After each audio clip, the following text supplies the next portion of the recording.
Hey, good evening, everyone. Good evening. Oh, thank God it's Friday. This week have flew by so fast. Anyway, let's get right into it. Take a moment of silence for the addicts who still suffer in and outside of the walls.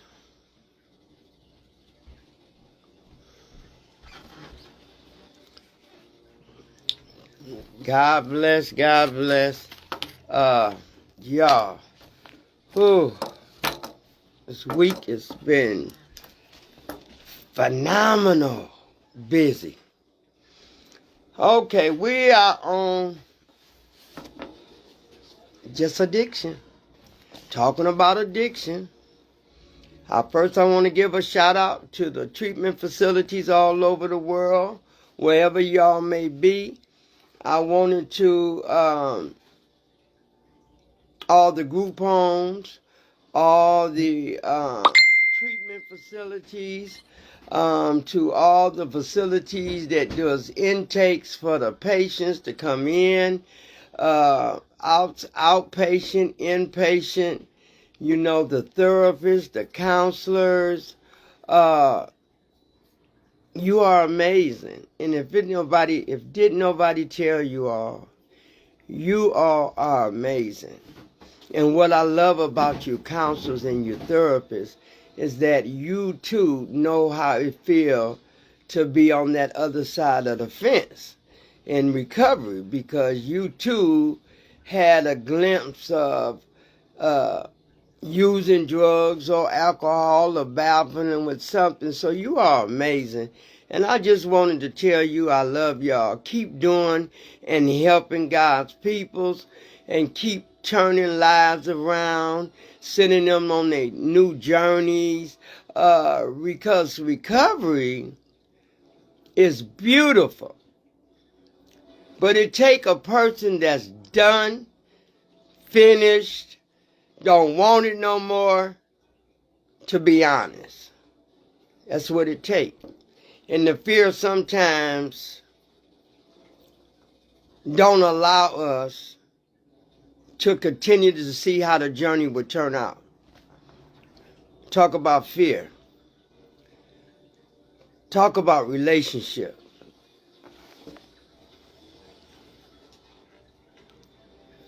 Fear in relationships. I want to give a shout out to the parents or sisters and brothers or fathers and nephews and cousins who ever lost a loved one due to an addiction. It ain't easy. And don't ever let nobody tell you that it is. Because it's hard to always have someone, and now that someone is no longer here due to an overdose of addiction to alcohol, it's not easy. I know because I experienced it. My son is no longer here. He battled with drugs. He battled with pills. All of us are drugs. Just say he battled with drugs. And it took me a while to stop grieving. And I still grieve, but not as much. We're going to talk about, and before I move on to the parents or son or mothers or fathers, sisters and brothers that lost a child or a loved one or a mother or a father due to drugs and alcohol, I'm praying for you. I pray for everybody anyway, all over the world that's dealing with this disease that I hate so much. The disease of an addiction. It's terrible. It's killing lives. It's destroying lives. I hope y'all had a good start of a weekend. And I pray to God that you didn't use just for today. I pray to God that the ones that's struggling, they're still in and out, baffling back and forth, I still have hope for you. I still know that you can do this if you want to. I did. So that lets me know you can do it too. But anyway, we're going to talk about addiction, how addiction will get you to not like yourself, not like nobody, not care about nobody. Addiction will put you in a dumpster and seem like you in that dumpster all alone. Nobody can hear you. Nobody is there. Nobody can understand your mind. You know, so when you facing this thing called addiction, it's real. Ain't nothing phony, ain't nothing fake, you know, about addiction. Because addiction, you know, you can be doing real good, your life is fine, you was a casual drinker every now and then, and now you a drinker every day. Now you want to try different drugs, different alcohol, different pills, and then all of a sudden something happened. Guess what happened? Your life changed. Your life become unbalanced. Your life is you dealing with fear. You want to stay clean, but you don't want to stay clean. You know, all your friends are using, all your so-called friends is using. But that fear kept me from getting clean long time ago. But until I got an open mind and I wanted to understand this disease of an addiction, and I wanted to really know how it works, and I wanted to really know why couldn't I stop? Why can't I put it down? Why do I keep going back? You know, I really had to find some answers that was unknown to me at the time. But now that I know the answers, hey Monique, hey Monica Walker, bless you, thank you for showing up. And I needed some answers. I wanted to know, what is this drug that'll keep you, some of you, you know, sometimes when people get on drugs, they get violent, they get angry, you know, or they get happy. Like me, I was a happy go girly girl thing. You know, that's why I knew I wasn't in my right mind, because I would be happy, go laughing, everything. Hey, auntie, good to see my auntie back. Y'all pray for my auntie Wanda. She hurt her finger and broke her finger at work. And I'm just praying for you, auntie. I love you, honey. And I had to get a understanding of why when I picked something up that I couldn't put it down. You know, and it had just took over everything, took over my thinking, over my life. It took over a lot of stuff because I was hiding in the dumpster. And I'm going to tell you the reason why I said the dumpster. Because when you go and put trash in the dumpster, that trash is going to sit in there all by itself. It ain't going to bother nobody. It's going to sit until somebody bother it or empty it. I felt like I was living in a dumpster. In the mind, in my mind, I was the dumpster. I took in everything that make me feel good. I smoked anything that make me feel good. I did anything that was going to make me feel good. I was living in a dumpster.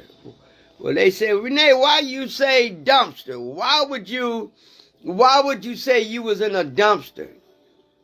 Because the dumpster be still. Dumpster get paralyzed. The dumpster, it don't do nothing but capture all the trash and the stuff that comes in there. I was the dumpster. I was collecting every bull crap, every drug, every feeling, every emotion. And I was living somewhere in a dumpster. No joke. No joke. I know what recovery and I know what using can do to you. I know what it done to me. I know what it done to y'all. I know what it's going to do to some more people. I know what it's going to do to our grandkids. I know what it's going to do to some of our nieces and nephews. I know because, in this life stage, people's got to hang with the people that may look like they are motivated to be special. And we want to hang with the people that we think that's motivating us to be special, so we keep up with the Joneses. Well, I did. I hate this disease. And every day, even being clean, we still battle with the demons not to still pick up. You know, when things happen to us that we didn't see coming, or things start getting on our nerves, you know, we get in a place to where we get in that dumpster to where we just don't care no more. It's dark in that dumpster. I didn't see no light in the dumpster. I didn't see no activity in the dumpster. All I seen was trash coming in. And that's what I was pulling in, some trash, some negativity. Forgot about responsibility. Forgot about acceptance. Forgot about being an overcomer. Forgot about being a go-getter. All that is irrelevant when you're up under the influence of drugs and alcohol. Shout out to the 12 Steps of Narcotics Anonymous program. Shout out to you. You doing your thing.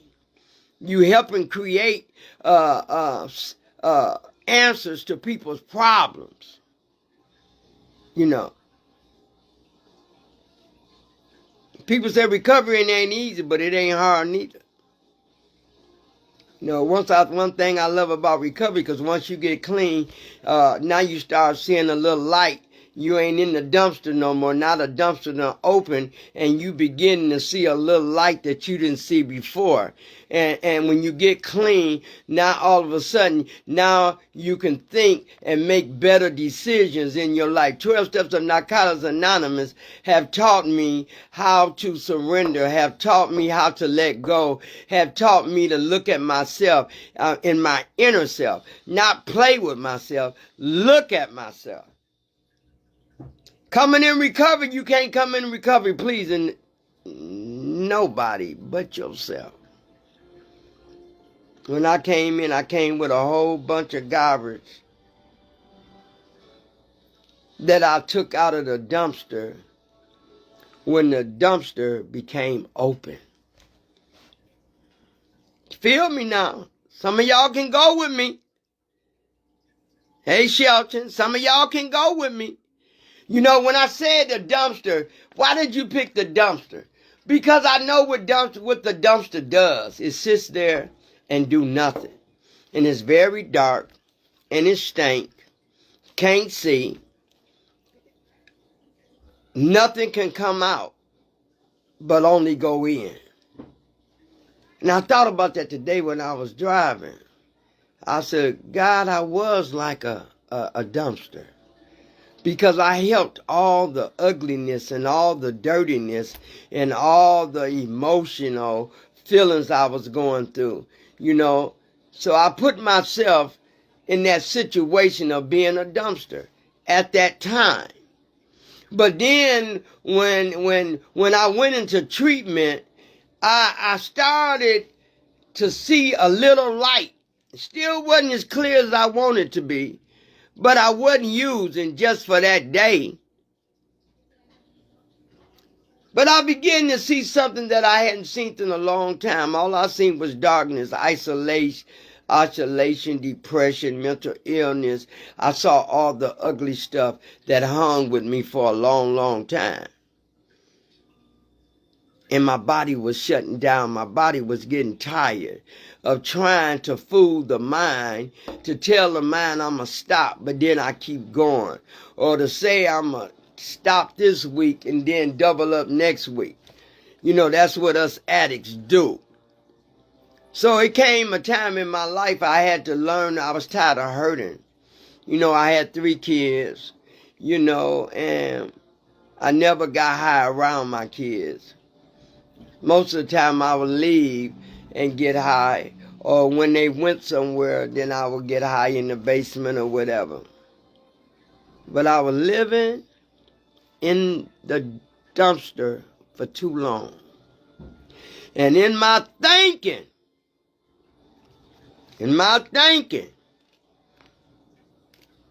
we want to stop, but we can't stop. Because we don't want to stop. I had to learn a lot of stuff about, and we have to learn a lot of stuff about our character, our personality.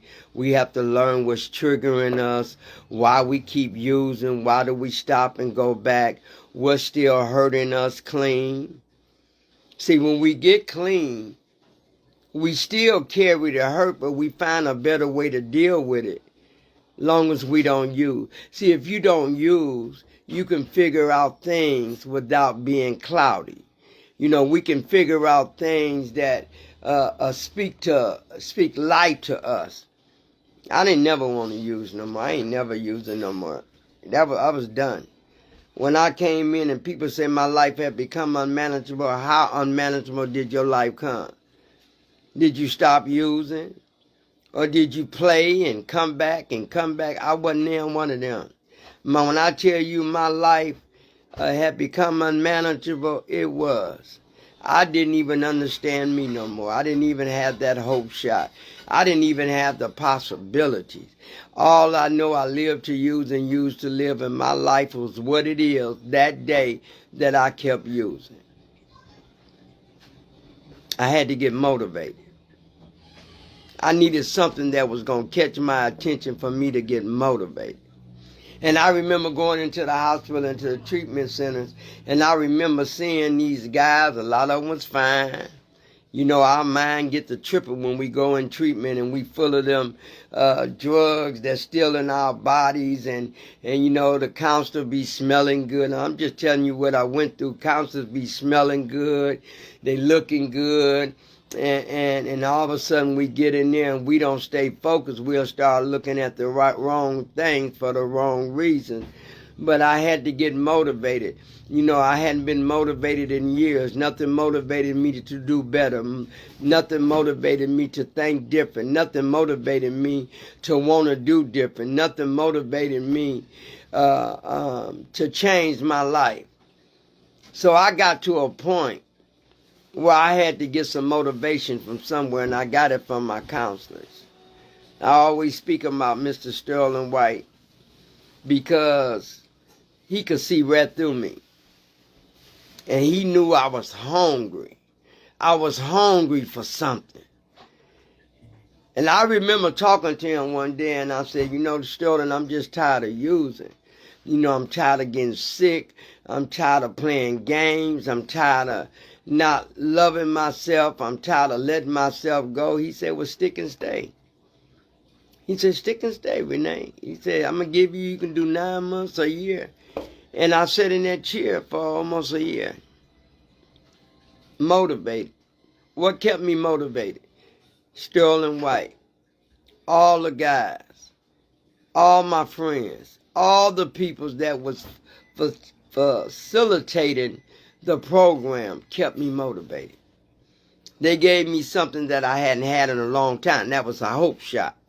You know, everybody else wanted to fit in or get high, or I get high with them. But the best thing that ever happened to me is when I walked in to that facility of Northwest General Hospital. And I walked in, fear had set in. Fear had set in. Fear almost made me turn around and go back. But I was hungry for something. And I was hungry for something in my life to change. You think I like becoming a liar and a thief, an alcoholic, a dope fiend, crackhead? What's all the names people can give us? They gave us some plenty names. But I was every name they gave me. I was every name of it. But that wasn't who I was going to continue to stay. I wasn't staying there. I was hungry and motivated for something greater and something better. And I started going to meetings, you know, and going to the meeting was another gift. Was a big gift for me, because sometimes I sit there for almost a year and didn't say nothing. I wanted to put the cotton in the mouth and let the ears be open so I can hear. And I sit there and I sit there and I sit there and I watched. Some days I lead a meeting in tears because I heard my story through somebody else's face. And sometimes I would just be happy when I leave there, like I could conquer the whole world.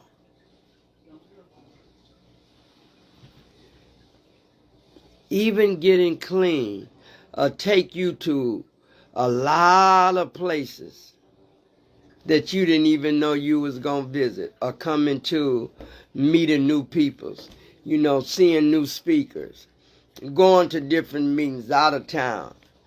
It was amazing. And I started seeing more light.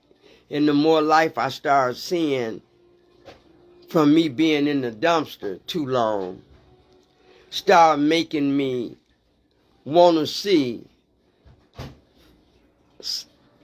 I'm a little more clear. My emotions played tricks on me. Coming into recovery, I was struggling. I was really struggling because I had stopped believing in myself. Everything someone told me about me, I started sitting on that mess. Everyone that said that I would not make it, or you a dope fiend crackhead, or you sneaking and using, yes, I did it all. But because I was hungry for something other than drugs, I had to motivate myself. And once I started motivating myself, wasn't no stopping Renee. I got a hold to some people that knew how to get my attention. I got a hold to hearing different speakers. And when I came in, it was beautiful. It was beautiful. Hey, Shelton. It was beautiful. I was hungry. I was hurting. I was confused. I was lonely. I was desperate. But I kept going to the meeting. I wanted to do something different with my life. I wanted to know and show my kids that they were important for me to change. It wasn't just about me. I had to really make it about them. I had to really make it because I had already seen my death. I already knew where I was going if I didn't stop using. So I had already visited my funeral. God showed me my funeral. He showed me the casket. He showed me everything that he needed to show me to get my attention so I could stay alive. And I wanted to stay alive. Things that was done for me when I was younger, I was still carrying it. I didn't realize that when we passed drama that we went through when we was kids, seen some things that we should not have seen, been introduced to some things that we shouldn't have never been introduced to. I had realized that my drama of what I went through continued to stir up in me. And I started holding on to the anger, holding on to the hurt, holding on to the disappointment, holding on to the rejection, holding on to the denial. I was holding on to a whole bunch of stuff and didn't know how to deal with it until I found the Narcotics Anonymous program. And it showed me a new way to live. It showed me a new way to motivate myself. It showed me the love in me that I've been missing giving me. It showed me that through the steps. It showed me that I was important. It showed me that I had to live and find out what was my purpose. And I remember going to the meetings, coming back, telling my kids, how I loved the meetings and it was good and everything was fine. But a part of me was still living in the dumpster. I had to get motivated. Something had to keep me motivated. and being in that treatment facility for 28 days. Back then it was 28 days. You know, I did more crying, I think, than I ever did in my life. I did a lot of crying and I couldn't understand things, and all I wanted to know. I see my sister's evangelist Selena Green is on here. She comes on at 2 o'clock. At 7 o'clock on Tuesday night. She can bless your soul.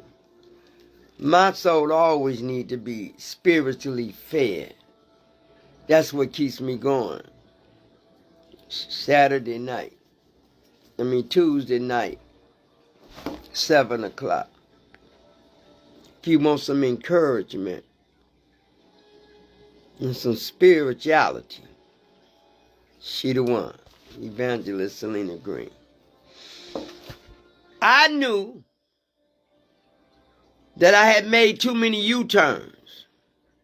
I knew that if I didn't stop using, I was going to die. I knew that. Didn't nobody have to tell me that, because God had already showed me everything. I wanted to figure out, why do they call this drug a disease? So I kept going to meetings, kept watching who was I going to pick to be my sponsor. And I wanted to understand, why when I put down something, why couldn't I just let it stay there and not bother? Why do I have to keep picking up and keep picking up? You know, until I went into treatment, then I found out the disease of an addiction, it won't let you just stop and leave it alone. You got to go through some things to leave it alone. Once that chemical, that drug gets into your body, it creates a whole bunch of things that's going inside of your body. Just like if we eat a piece of sweet potato pie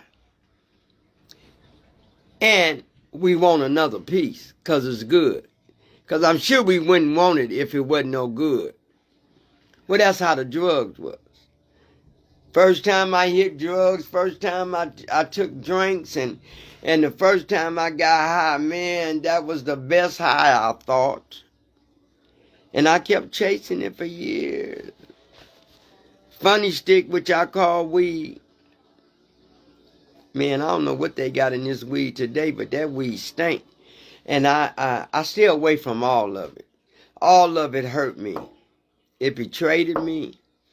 It showed me that I wanted to be better than a hit, or be better than a drug. It showed me that I can't compete against no drugs or alcohol. It showed me that when I use drugs and alcohol, I am no longer in my right mind to even think right or do right. So I had to find a way to figure out this disease of an addiction. Why do it bother us when we ain't even bothering it? Hear what I said? I can be happy and doing something else, and all of a sudden the urge will come in for me to go get a hit, and I got a hit last week, for me to go get that hit so I can feel the same one. But what I realized is that when I went back the second time, it didn't feel like it did the first time. It tricked me. And then I realized after that, it kept on tricking me. I kept trying to chase and get that first feeling of me getting high. And I never got it. But it did make me feel good because I didn't have to deal with nothing. I could isolate, I can get to myself, and I can keep getting high and not getting no higher than I was. Just spending money.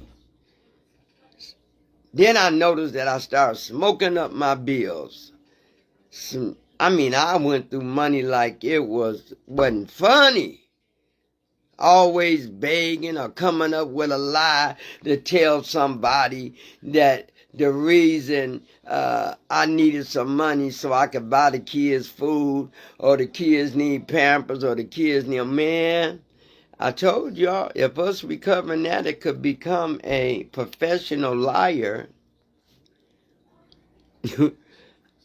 we were that.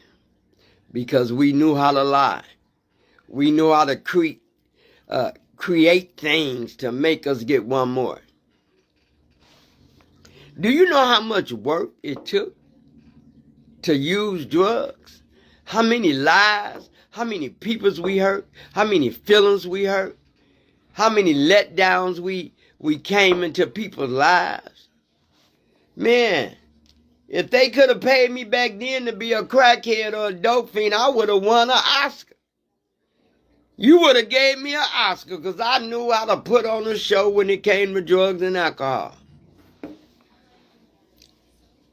It ain't funny because my whole life when I was using was a show. But when I got butt naked by myself or when nobody else was around, I did not like me at all. I had created so many different monsters from using drugs. I started forgetting their names and I couldn't keep up with them. When I think about all the lies I done told and everything I done did, and my auntie is one of them because I used to go there and hit her up all the time. My baby needs some food. I need this and that. And she never questioned it, and I'll take that money and I'll go get high with it. Drugs will hold you in captivity. It would make you lose any kind of good friends you had. It would make you underestimate how great the drugs and the alcohol is. It's a disease. And once you put it in your body and it start moving around and craving, and next thing you know, because I noticed when I got clean for like 30 days, the craving kept getting worse and worse. I kept wanting to use, and I couldn't have to call my sponsor. And I'm like, well, I ain't used, and I called her, and she said, I said, but I keep getting these urges like I want to drink, or I keep getting these urges like I want to go get high, go in the car and go get high. She said, oh, girl, that's a disease. Oh, girl, that's a disease. What that mean? She said, Renee, drugs is kind and baffling and powerful. It's a chemical dependency. Once you put it in your body, once you start taking it, then the body needs it to keep on going. So it creates what we call cravings. It creates cravings. Okay, that sounded a little fair. That sounded a little right to me.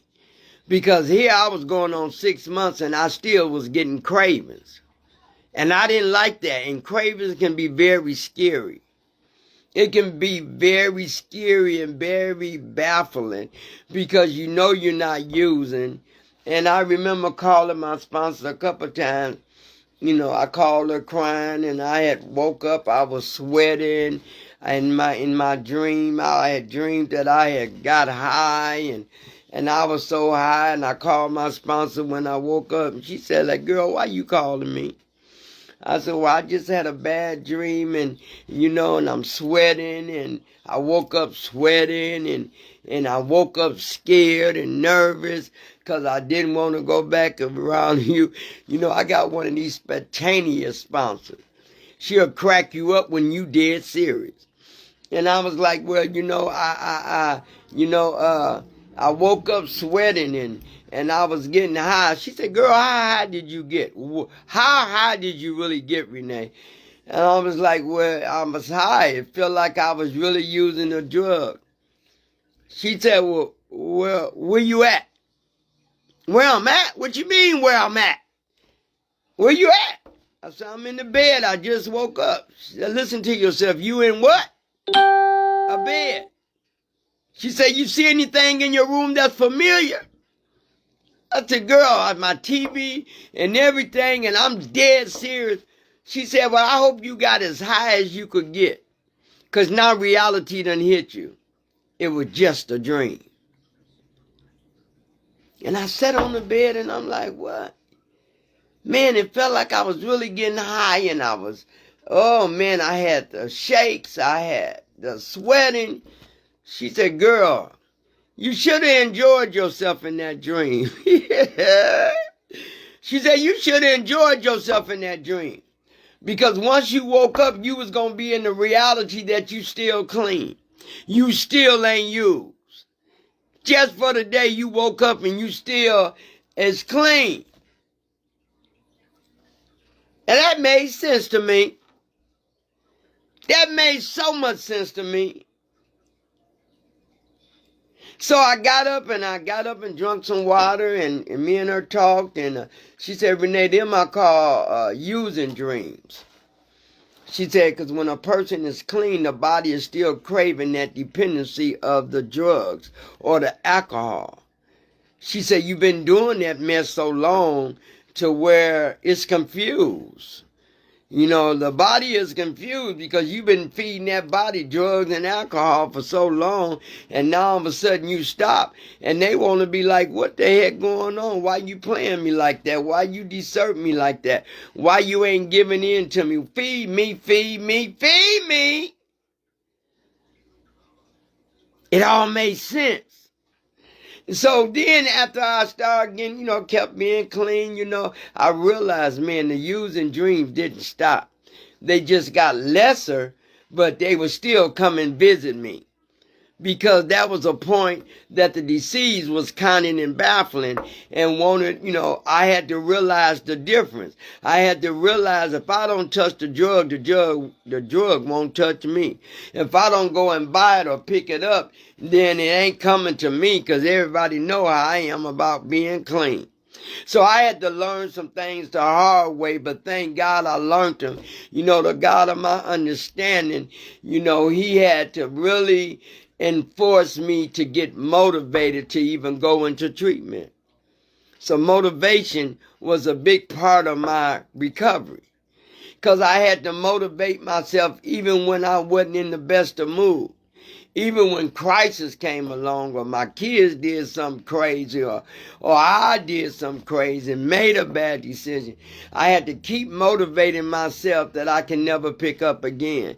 And I've been saying that for a long time, because I ain't never going back to using. Hey, Jasmine, good to see you. Me and you need to talk. I had to learn. Hey, Ben.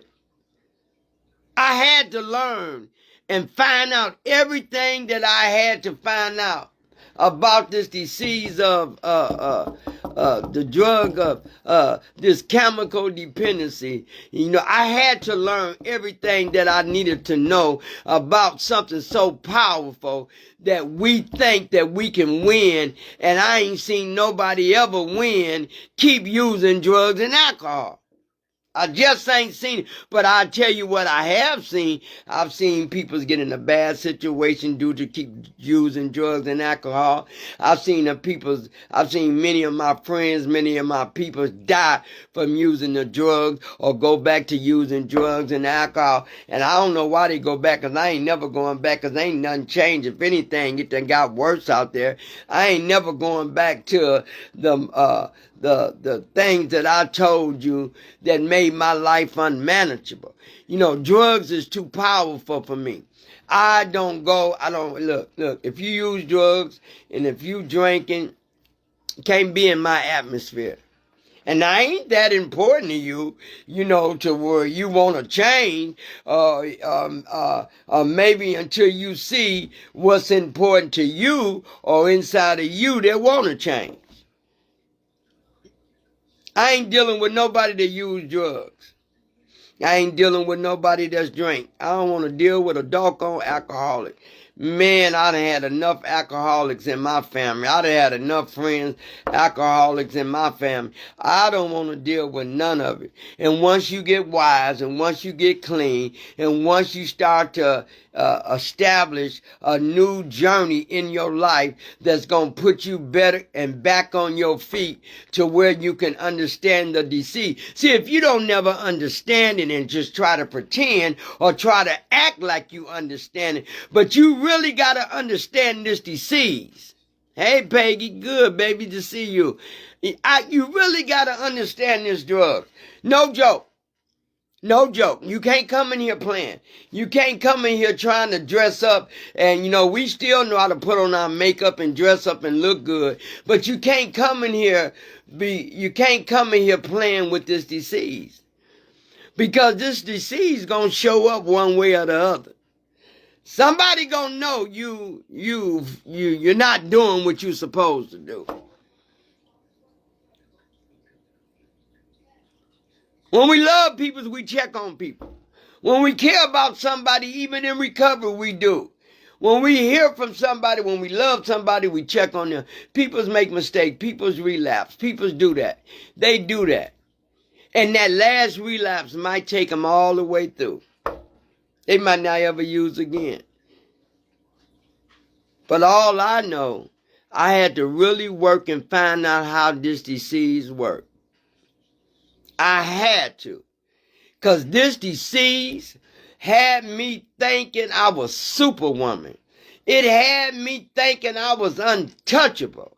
It had me thinking that I had all my mess together.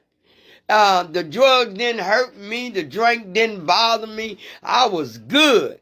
This disease lied to me so many times over and over again to really I was fooling myself.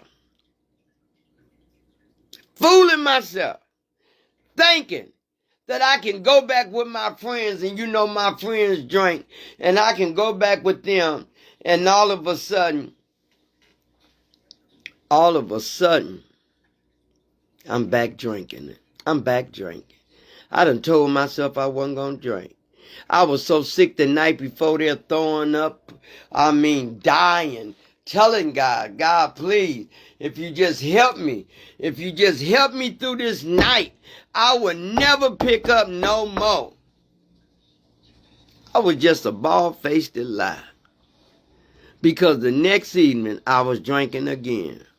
How many lives have we told our God, our families, our friends, our loved ones, that we gonna get it together and stop and don't?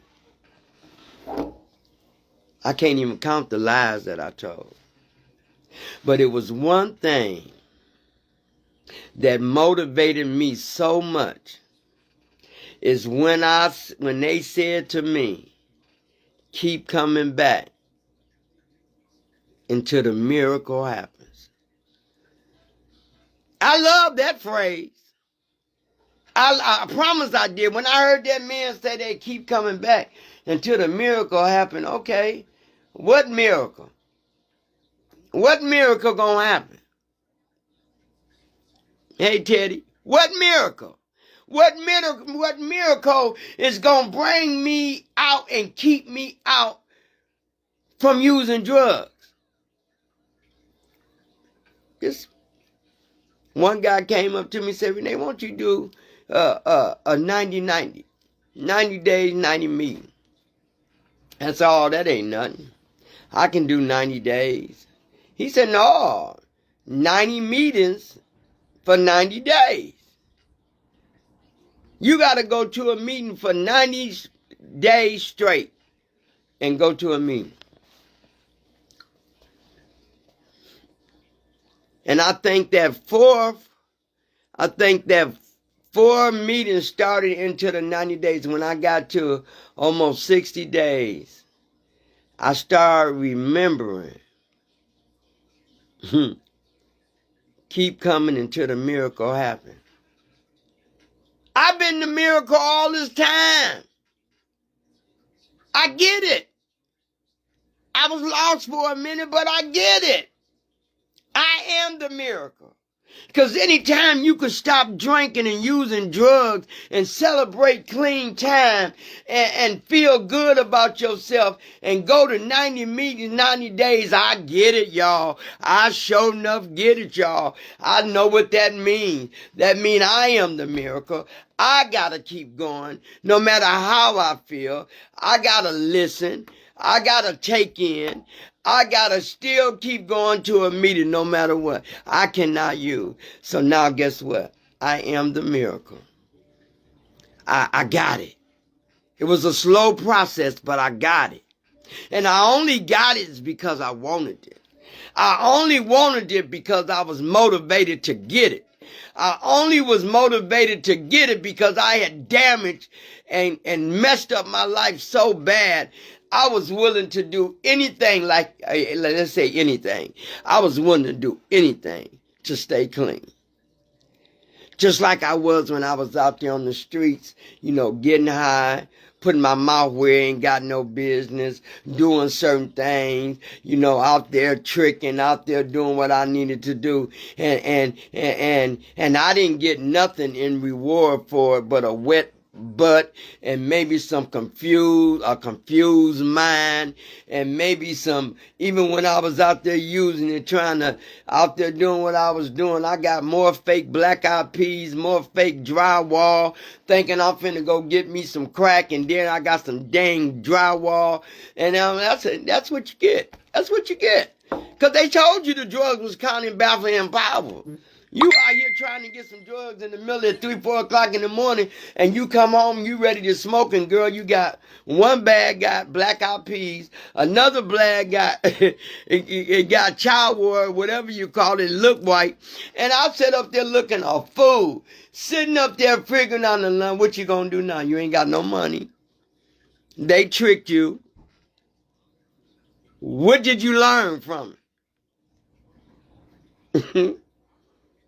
Counting, baffling, and powerful. I learned that if I didn't go looking for it and try to go and find it and try to go pick it up and set my butt home, I wouldn't have no Black Eyed Peas, no drywall. I wouldn't have that sitting on my table. So when they told me come 90 million 90 days, I did it. I did it. I had to make a point. I had to show you that my life had become unmanageable. I had to show you that I was tired of being tired. And I also had to show you from the years on that I'm never going back to using. I don't care who used. I'm sorry, but I made a deal with God of my understanding. God, if you help me get through this time, on my word, I would never go back. So God is somebody you can't play with now. You might can play jokes and play games with everybody else just because he's a God that you can't see, but you can feel, and he's there, and he's talking to you. You can't play with him. I was too scared to play with God. I think that's why I made him a promise. So I wouldn't fail at it. Because I had felt at everything else, but if I made the God of my understanding a promise and do it for my kids, I didn't even say do it for myself. I said do it for my kids. Because I know me have let down me all the time. Me have lied to me. Me have did things on a regular basis and said that I wouldn't do it no more. But I say I put this on my kids and on God. I ain't never using again. And I have kept my word so far, and continue to keep my word. So I was the miracle all the time. It took me a little bit to process, because see, when you put them chemicals and stuff in your body, and just say you've been clean 5 years, 10 years, or a year, that's a year. Take almost about a year for the chemicals to really get out of your system. And so say you clean 2 years, and all of a sudden we stumble back, we lose our way, and we go back to using. Now that urge is going to come back even worse because you had kind of, didn't do nothing for 2 years, but now you done put the bad seed back taste in your mouth and in your body. I ain't never going back. They can say whatever they want to say. When God blessed me in a way to find out how to deal with all my characters, how to deal with my disappointments, how to deal with my behaviors, how to deal with me not loving and being kind, how he had to help me deal with hate, because, I had to learn a lot about me. If you come into recovery and you stop lying to yourself, and you start being honest, and you come into recovery on the real, you're going to find out why you had them disappointments. You're going to find out why you had them betrayals. You're going to find out why you was hurting and running so bad. You're going to find out why it was that you couldn't love nobody, or why did you look in the mirror and didn't see nothing good about yourself. Stay in the program. Get you some tools to use. All them behaviors, don't nobody want to see you flashing on money. That don't mean nothing to me. Because if you was working on something, you wouldn't be going around flashing on money. But see, sometimes people flash money in recovery because that draws other addicts. You just can't do it. I ain't falsifying nothing. I'm going to keep it real with me. So I ain't going to say keep it real with y'all. I'm going to keep it real with me. Because if I keep it real with y'all, with me, then I'm going to keep it real with y'all automatically. I'm so proud of me. And y'all should be so proud of yourself, the ones that you know what you've been doing to stay clean, and the ones that know that you went through some trials and tribulation to get to the place where you at today. I am proud of me, and ain't nobody, my mama, my sister, my kids, my son or grandkids gonna ever take that away from me. I earned that. I pat my own self on the shoulders. Because if you wait on somebody else to pat either one of them shoulders, guess what? It will not get pat. So I gotta do this on my own. With the God of my understanding, I will not fail. When I read the 12 Steps of Narcotics Anonymous program, and they told me, said, Renee, you know, in these steps, all these steps mean something. And when I looked at one, I'm powerless, I knew that was a good one because I was. I could never win in the first place. Then I had to come to a God of my understanding that I know that could help me. He can teach me and show me through the 12 Steps of Narcotics Anonymous how to heal from all my past drama and all the ones I got in before I started using. And honey, he worked on me.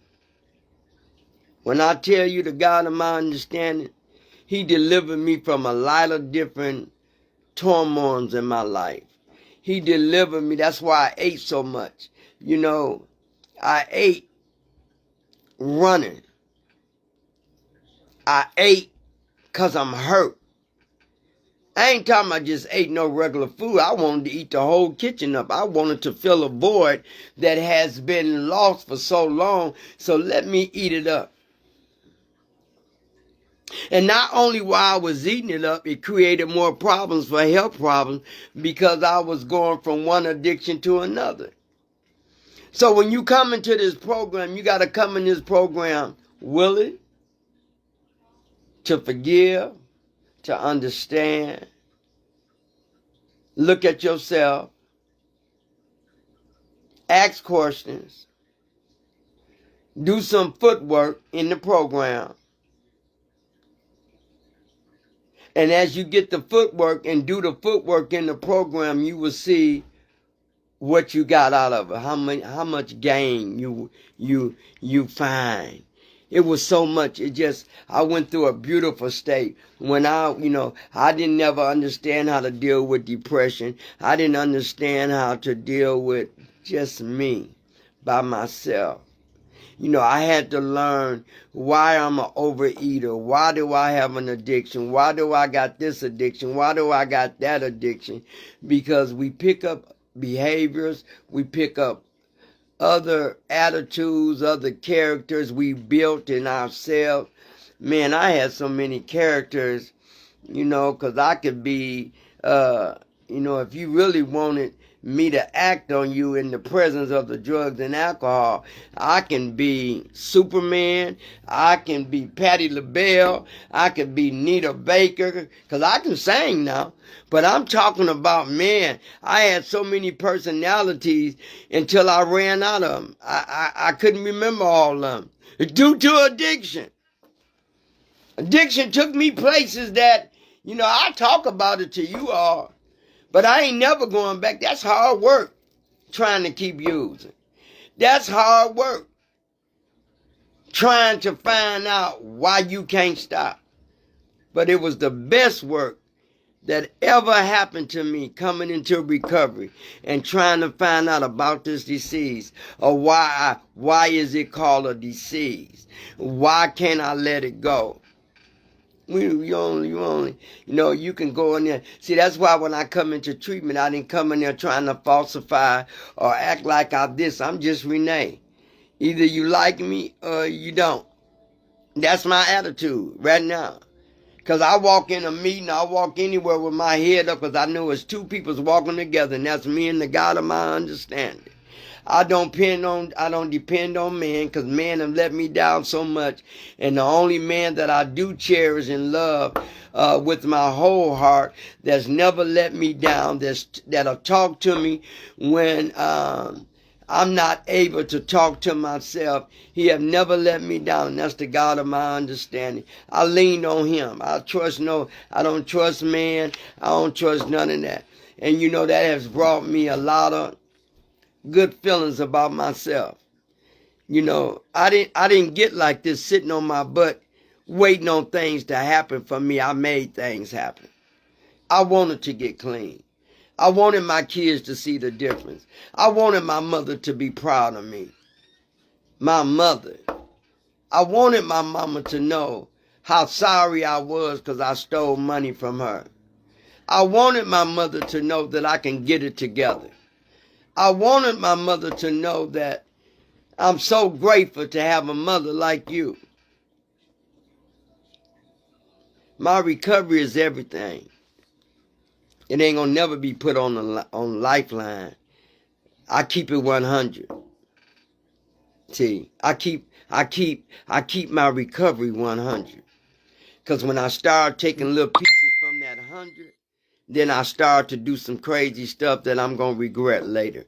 So I like that, keeping it 100. I don't want no 99. I don't want no 95. I don't want no 60. I keep it 100.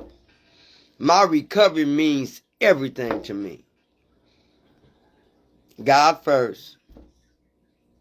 God always first. My recovery, man.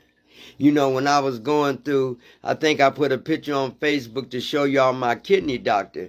And yesterday I went to the doctor and it was my checkup. See, March 30 next year, I've had 3 years to living on somebody else's kidney. And that's called a second chance at life because, I screwed that up with drugs and alcohol.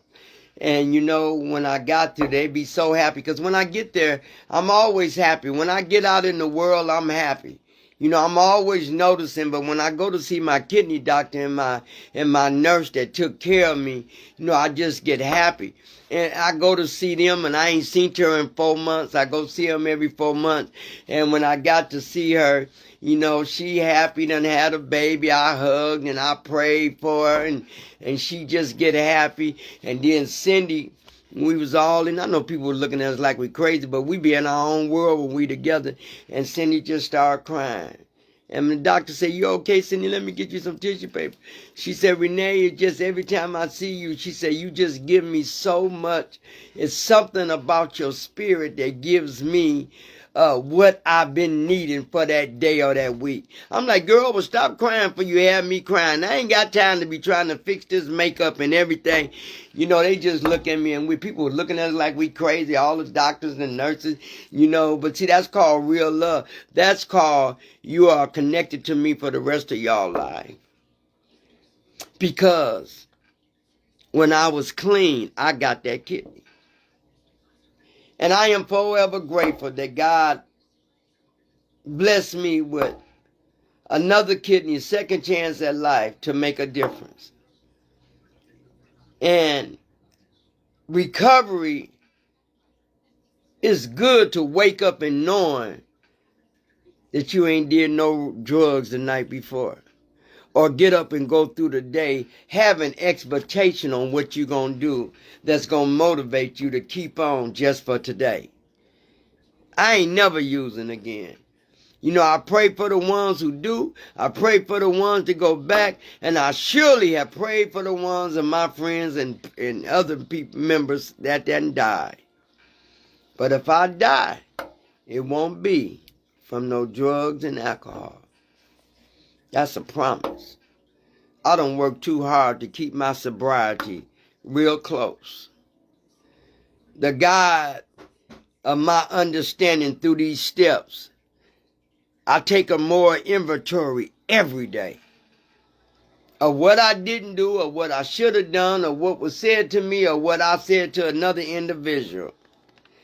These are things I do every day. I'm always in control of my feelings, and when I think that I'm not in control of my feelings, then I do an inventory of why I'm not in control of my feelings. What's going on with you, Renee? Where you at? How many times do I be clean and all of a sudden I be happy, and then all of a sudden I want to get into that depression because I feel guilty or shame of something I did in the past that I couldn't fix, so that person didn't forgive me, and that's when I got to turn it over to God because it's too much for me to try to handle or fix. So I had to learn real quick that I ain't got time to stay into my past. You can't hold on to nothing on me no more. You can't hurt me no more. Because see, I know how to walk away. I used to didn't know how to walk away.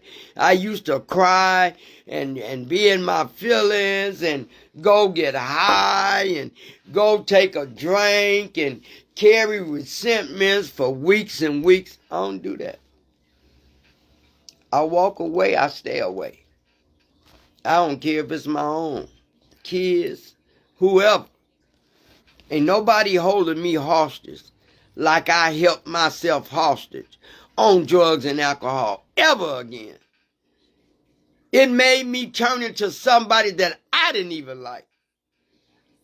Not trying to understand why, why do I have to keep getting high? What is it about getting high that makes me feel good? Why do I need drugs to destroy my life? Why do I need drugs?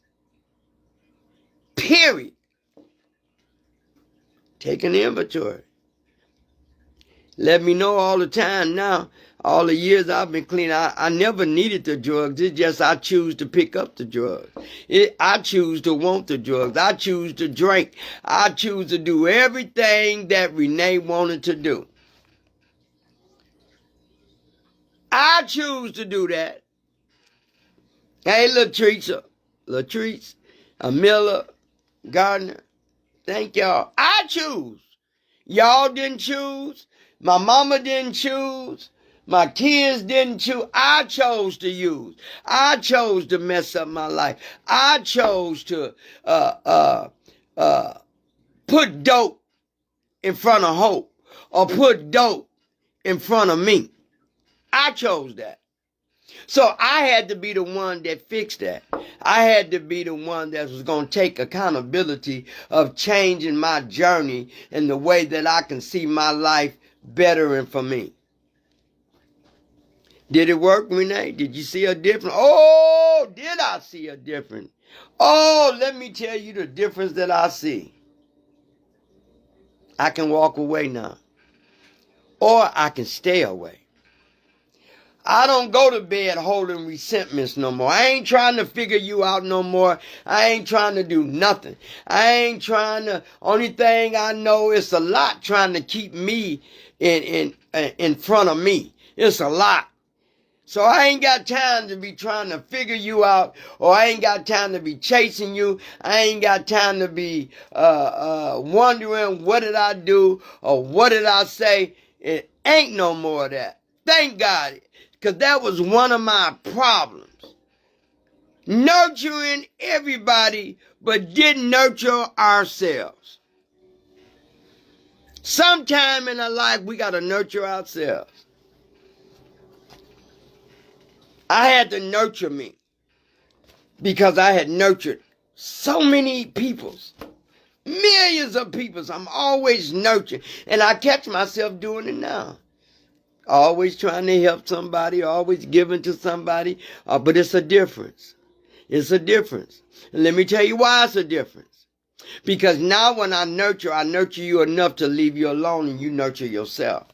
I ain't going to keep trying to nurture. I ain't going to keep trying to fix, manage, and control things for you that don't have nothing to do with me. That's the difference. And you think I don't want to continue to stay clean because staying clean have showed me and how to manage my life to where it'll be peaceful. Peaceful. Sometimes I have to pinch myself because I'm so at peace. Do you know how long it's been since we can feel at peace? So we was carrying everybody garbage that wasn't even our garbage, or trying to figure out other people's feelings because they got something going on with them about me. Do you understand how many times I carried other people's to bed at night and didn't know why I'm trying to caretake and take care of you and nurture you? So to put all of that of what we were doing to help other people, and when you start doing that for yourself, you're going to see the difference. It's going to make you feel better. It's going to make you realize, man, I done counted me in. All the times that I was counted out, I'm counting me in every time. I thank God for every breath. I thank God for every walk. I thank God straight up for my eyes where I can see. And I thank him for the mind that I created to be peaceful and no drugs is in it. Knock on wood, Renee. No more drugs. I'm grateful. I am so grateful that I show you I'm grateful because I'm still here. I still didn't pick up. I still haven't used. I ain't chasing nothing no more. Woo! That was a good one. I like that. I ain't chasing nothing no more. Let's see how that sounds. I ain't chasing nothing no more. Cool. Recovery is the best thing. That's a gift for me. For the ones that's struggling, I'm going to pray for you. You know, I always put my email, phone number on there. You can call me. I can take you to treatment or find some place for you to go. But it's always hope. Never let nobody tell you there's no hope. Even when we feel like lost. Sometimes even when we clean and things don't go right and people do things to hurt us. See, I used to hold on. I don't do that no more. See, that's that big change. When you stop nurturing everybody like you owe them something and give it all to yourself, you see the change. I'm growing. I want to grow some more. You know, my kids keep saying, "Oh, Mama, we can't wait till Christmas till your birthday comes." I'm like, well, I can't wait till it come and be over with. You know, because y'all, it's too much expectation for Christmas. Kids want this and kids want toys. To me, it's all about kids. Oh, I can't wait. I tell it all the time. I can't wait till Christmas go and come. Expectations. You know, house full of people.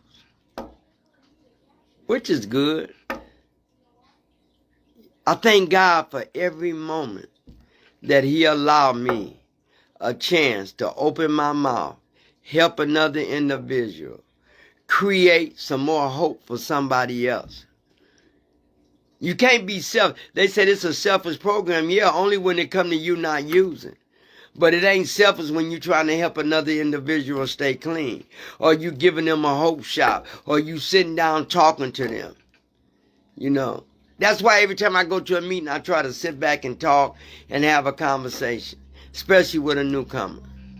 I go up to a newcomer and start a comment. I'm Renee, how you doing? Blah, blah, blah, blah. I don't want my recovery just to be just about me when I'm in front of a whole recovery people and some of my struggling coming in to this new way of living. I thank y'all so very much. You know, recovery has been so good to me. If you all haven't tried it, please try it. I guarantee you'll come out 100% better than it was when you wasn't in it. So I thank God that He have put people in my life, put me in other people's lives. Thank y'all for letting me come in your living room, your home, your bathroom, wherever you may watch me at. Thank you for motivating me. Thank you for keeping me coming on here. And because you all keep me coming on here and y'all keep me coming, it's blessing other addicts or other ones that's struggling through the disease of an addiction. Well, y'all, I thank y'all. I appreciate y'all. To the ones that's on here and the ones that's going to come on here, I appreciate everything. I appreciate every good thought. I appreciate every prayer. I appreciate every laughter. And I appreciate you just being you. You know, this Sunday, we are on step 3. We made a decision to turn our lives over to the care of God as we understood him. That's a good one, y'all. I say that all the time, but that really is a good one. That's one of my favorites. But anyway, Sunday, we'll be on step 3. And I'm going to come with it, and I'm going to study it, and I'm going to bring you what I got and what I can. And I'm going to leave y'all with this. Now, you pay attention to this, y'all. On my phone, I say, do something nice and kind for someone today. If you can't say nothing kind or nice, then don't say nothing at all. And if ain't nobody told you that they love you, tell them Renee said, I love y'all. I'll see y'all Sunday. May God continue to bless you. May God continue to keep you. And may God continue to keep you covered. And this addiction is real. And I love each and every last one of y'all. Y'all have a safe night. It's coming towards the weekend. And always have somebody with you, more than one at night, because they out here robbing. Because my 2 kids, they went to McDonald's and they got robbed. Let me tell y'all this before I get off. My 2 kids went to the little program, my 2 boys. And I gave them $10 a piece and they wanted to go to McDonald's. And this is something that you can talk to your kids about. So they go to McDonald's. And as soon as they come to catch the bus to come home, 4 boys went up to them and said, we finna take y'all food. Well, my little bitty boy, like a little stick, he about 11. And then I got one about 5'7", and he tall and skinny. And he said, you're not taking my McDonald's. He said, I'll fight one of you, but I can't fight all of you. But Levante, he don't want to fight nobody. He ain't going to say nothing. Like, how do you tell somebody that's finna rob you of your McDonald's food, what did we do to you? What did we do to y'all? You know? And so my other boy was confused. Why is you asking them that and they finna take our McDonald's food? So they took they McDonald's food and they come walking in looking real sad. And I said, what happened? And Man said, Mama, these 4 boys was going to take our food. One of them said they was going to take Levante coat. And Levante didn't say nothing. I told him you wasn't going to take nothing. I'll fight you, but I ain't finna fight all y'all. I said, well, did they take their food? They was like, yeah, they took my chicken sandwich, my soda, they took all. And then here go Levante. What I'm going to do with 4 boys, Mama? I can't fight no 4 boys. And I said, but why would you ask them what have you done to them? Why are you robbing us? What did I do to you? And I'm like, you know you ain't did nothing. So I said they kind of felt you out as being the weak one, but Man was the strong one. So he come in, he was like, "Now, Mama, I would have fought one of them," and he said, "But Levante didn't help me. He didn't try to say nothing to help me." I said, "Look, if they want your hamburgers and y'all chicken sandwich and y'all soda, you give it to them." I said, "Because when I made sure you went where you were going, I want to make sure you get back. You don't never fight for no cheeseburger or Big Mac or stuff like that. They killing people for stuff like that." He said, "Yeah, but I would have fought him, Mama, if he had to just let me fight one of them." I said, "You're going to learn that you don't owe nobody nothing. You ain't got to prove no brownie points. You ain't got to prove to them you scared. You ain't got to prove nothing. They knew they had the overhead on y'all anyway, because it was 4 of them and only 2 of you, and you so little, man. You really, they looked at you like a little bitty. They knew Levante was scary." And I said, "Don't ever do that again. Don't ever." I said, "Now why y'all looking sad?" "Well, they took our food." I said, "Well, come on, let's go get some more McDonald's." I said, "But don't you ever fight over nobody. Well, what if that was you and they wanted all your jewelry and come?" I said, "They can have it. Because jewelry and materialistic things can be replaced. Thank God I ain't never been robbed. But if they wanted to rob me, they got to come with it. And then if they going to come with it, then I'm going to let you come with it, because you can take everything I got. I got more at home. I got more in the safety deposit. Take it." I said, "But you better not ever do that no more. You better not never tell nobody you'll fight them. Don't ever do that. Get back home to me. Now, come on, let's go."